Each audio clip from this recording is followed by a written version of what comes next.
দলীয় ছাত্র রাজনীতিতে কিন্তু সমস্যাটা যেটা, দলীয় ছাত্র রাজনীতিতে এগেন ওই ভ্যানগার্ডগুলোর দরকার পড়ে। এগেন হচ্ছে আমার পড়ালেখা কম করে আমার হচ্ছে স্লোগান বেশি দেওয়া এবং আমার হচ্ছে কোনো ঝামেলা হলে মারপিট করার মতো এইরকম ওই ধরনের কর্মী বেশি লাগে।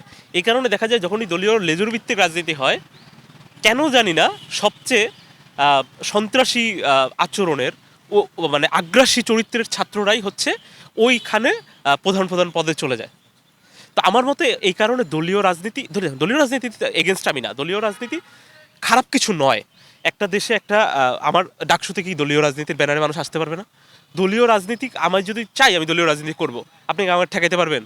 এটা ঠেকানো হতো একটা অগণতান্ত্রিক বিষয়। তার মানে আপনি বলতে চাচ্ছেন দলীয় রাজনীতিও হবে, মানে করা যাবে তা সংস্কার করে নতুন ভাবে।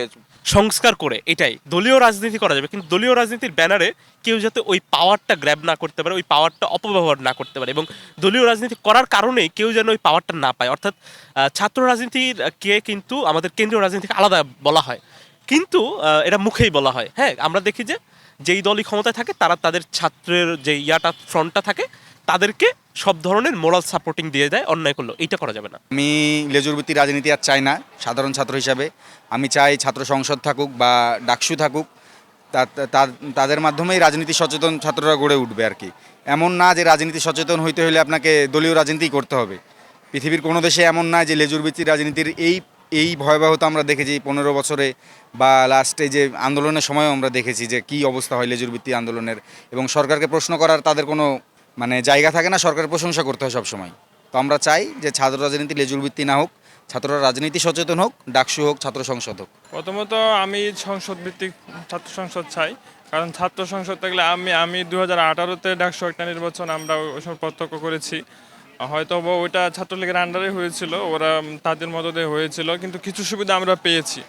এখন যদি সম্পূর্ণ নিরপেক্ষ ভিত্তিক একটা নির্বাচন হয়, যদি ভালো একটা সুষ্ঠু নির্বাচন হয়, আমরা তখনকার সময়ে যদি তুলনা করি যে এখন ওই থেকে এখন ভালো একটা সুবিধা আমরা পাবো। তখন আমরা ক্যাম্পাসে বিভিন্ন, যেমন ধরেন ক্যান্টিনে ভালো খাবার পেয়েছি। এখন ওই থেকে যদি আমরা আবার চালু করি এটা, তাহলে দেখা গেছে ক্যাম্পাসে শিক্ষার্থীরা বাসের সুবিধা পাবে, এবং কি মানে কোনো জবাবদিহিতা থাকবে না। আপনি স্বাধীনভাবে আপনি করতে পারবেন, আপনার যে কোনো রাজনৈতিক চর্চা আপনি করতে পারবেন, কিন্তু কোনো দলীয় লেজুর ভিত্তিক ছাত্র রাজনীতি আমরা চাই না।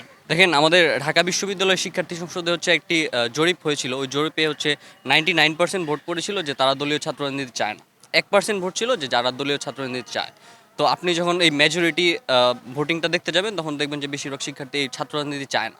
তো নর্মালি আমরা দলীয় ছাত্র রাজনীতি চাই না, আমরা ডাকসু কেন্দ্রিক ছাত্র রাজনীতি চাই, যেখান থেকে হচ্ছে ঢাকা বিশ্ববিদ্যালয়ের তৃণমূল পর্যায় থেকে মানুষজন ছাত্রদের সমর্থন নিয়ে লিডার গড়ে উঠবে, লিডারশিপ গড়ে উঠবে, নেতৃত্ব আসবে। তো এখান থেকে পরবর্তী বাংলাদেশে ভালো ভালো নেতৃত্বে যাবে, এটাই আমরা আশা করি এবং চাই।